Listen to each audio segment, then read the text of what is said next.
হাজার হাজার রঙিন ধানের দানা দিয়ে তৈরি হচ্ছে দৃষ্টিনন্দন সব চিত্রকর্ম, যা মুগ্ধ করছে দেশি বিদেশি দর্শনার্থীদের। কম্বোডিয়ার সাধারণ একটি কৃষি পণ্য ধান, কিন্তু সেই ধানই এখন হয়ে উঠেছে অসাধারণ শিল্পের মাধ্যম। সাধারণত শিল্পীরা পেন্সিল দিয়ে ছবি আঁকেন, কিন্তু ধানের দানা দিয়ে এমন ছবি তৈরি সত্যি অসাধারণ। কম্বোডিয়ার রাজধানী নমপেনের বাসিন্দা ৩ সন্তানের জননী টম কিম ইং, যিনি আয়শা নামে বেশ পরিচিত।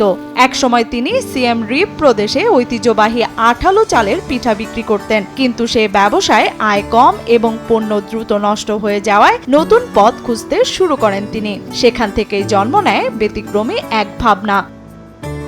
খাবার হিসেবে নয়, ধানকে শিল্পের ক্যানভাস হিসেবে ব্যবহার করার সিদ্ধান্ত নেন আয়শা। ছোট ছোট ধানের দানায় রং করে একটির পর একটি হাতে বসিয়ে তৈরি করেন অনন্য সব শিল্পকর্ম।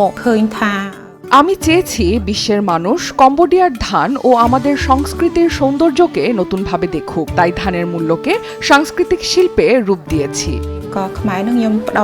একটি ছবি তৈরি করতে কয়েকদিন থেকে শুরু করে কয়েক মাস পর্যন্ত সময় লাগে আয়শার। কাঠের ফ্রেমে আঁকা নকশার ওপর আঠা লাগিয়ে চিমটার সাহায্যে একটি একটি করে ধানের দানা বসান তিনি। কোনো ভুল হলে সঙ্গে সঙ্গে তার সংশোধনের সুযোগ থাকে। কাজ শেষ হলে ছবিতে জলরোধী ও পোকামাকড় প্রতিরোধক বিশেষ প্রলেপ দেয়া হয়, যা দীর্ঘদিন ধরে শিল্পকর্মকে অক্ষত রাখে।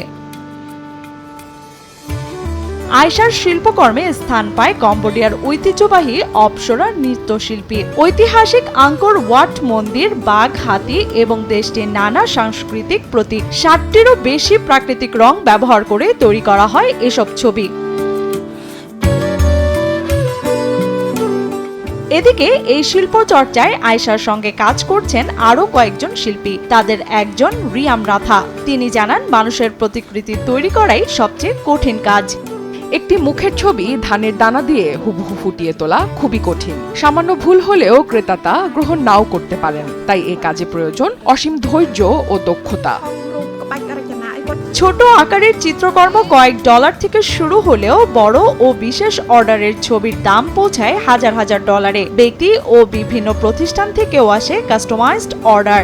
সপ্তাহান্তে নমপেনের রাজপ্রাসাদের নদীর তীরবর্তী ওয়াকিং স্ট্রিটে নিজের স্টলে এসব শিল্পকর্ম বিক্রি করেন আয়শা। স্থানীয়দের পাশাপাশি বিদেশি পর্যটকরাও ভিড় করেন তার দোকানে। আমরা আগে কখনো এমন ধানের শিল্প দেখিনি, তাই মেয়ের জন্য একটি হাতির ছবি কিনেছি।